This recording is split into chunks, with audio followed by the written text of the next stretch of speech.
Hello everyone, Miss Leah here again for some more STEAM activities. This is going to be our first video on our special summer reading weekly science spotlight activities. So every week we're going to be highlighting a different type of science, and we'll be doing a demonstration of an experiment that you can do that'll fit into that science field. This week what we're going to be doing is we're doing physics. And if for those of you who maybe don't know what that means, physics is the study of how objects move. It's the study of how things work in the world. It usually comes with a lot of math and a lot of calculations. If you have ever thrown a snowball and figured out how to throw it the farthest, that would be a physics experiment. Today we are going to be doing a special fun activity. We're going to be making a balloon car. So let's get right into that. So for this experiment, you actually don't need too many crazy supplies. I will also have a link to a video that has another way of making it, because I don't have all the supplies that they had, so I'm going to be making it up a little bit as I go too. So what you definitely need are, you're going to need some balloons, just one balloon. If you want to make more cars, you'll need a balloon for each car. And you'll need a straw. And then you'll need something to build your car with. In the video that I will share in our description, they use a bottle, and they use bottle caps and wooden skewers to make the wheels. I do not have a plastic bottle, so I'm actually going to be making my car out of Legos. So I've got my Lego base here, and I've got my Lego wheels. And then you'll need one more thing. You'll need some tape. So I'm going to go ahead and I'm going to put this car together, and we're going to see how it works. Alright, so now that we have all of our materials, we're going to take our balloon, we're going to put our car together.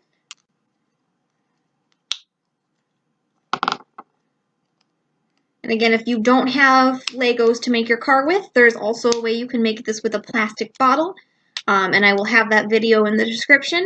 Or I'm sure you can find other creative ways of making your car. You're just going to need some sort of base, something round that'll spin, and then some sort of connector that'll let the wheels still spin while still being attached to your base. So now that we've got our car, we are going to take our straw and our balloon. We're going to go ahead and put our balloon on the straw, and we're going to tape the balloon onto the straw.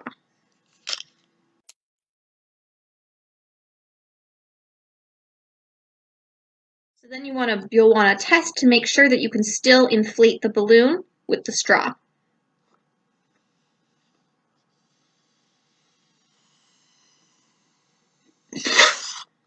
Alright, so that does work. So now we're going to attach our straw to our car, and that's going to give our car some power so that it can move. I'm just going to use some tape. There's probably other ways you could do it as well, so feel free to experiment.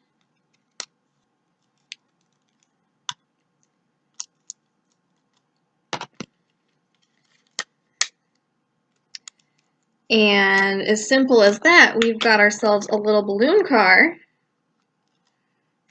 So once you've got your balloon car, you're just going to go ahead and use the straw to inflate it.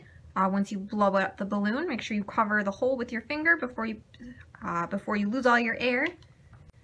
Just like that. And we'll put it on the ground, see if it moves.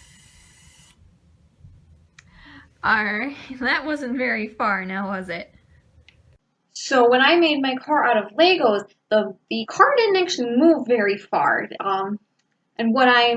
So that's part of your science experiment. You have to figure out, alright, so why didn't my car move? And what I've just decided, it's probably because this Lego car is a little heavy, so it's a lot of weight for just the air from the balloon to move it. So I'm going to see if I can find a way to make the car a little bit lighter. So since my first car didn't go too far, I decided to go a little bit smaller to see if maybe a lighter car would move a little bit more. So well, I have a smaller Lego base here that's definitely a lot lighter than this big old one. So we're going to go ahead and we're going to put our balloon power onto this tiny car and we're going to see what happens. Alright, we're going to try out our tiny car here now. So again, just go ahead and inflate the car, cover up the hole, put it on the floor, and there it goes. And that right there was actually an experiment. We tried something, it didn't work the way we thought it did, so we tried to think about, well, why didn't it work and what can we change to see what happens this time? And that's an experiment. The experiment starts with, all right, what will happen if I do this? And then you do it, you test it, and you compare what happens to what you thought would happen. And then you try it again and see what changes each time. So my challenge to you guys is, since I did a couple tries, I would like you guys at home, if you can, to go ahead and give it a try yourself.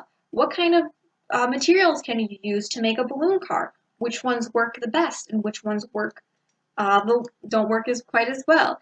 Part of science is not only figuring out why things work, but why things don't work as well. I hope you guys enjoyed this little experiment demonstration, and I hope that you'll have fun doing it at home as well. Again, as always, feel free to share your experience with us in our comments on Facebook. And to keep coming back every week, we're going to be having more science spotlights every week, as well as some other fun experiments for younger kids, again, every week, Thursdays at 10 a.m. So please check that out, and please also check out our weekly Science Spotlight newsletter, which will have more activities, more ways that you can dig even deeper into science. As always, remember, when you are done with your experiment, clean it all up so that you have space for your next experiment. Thank you all guys for watching. We'll see you guys next week. Bye-bye.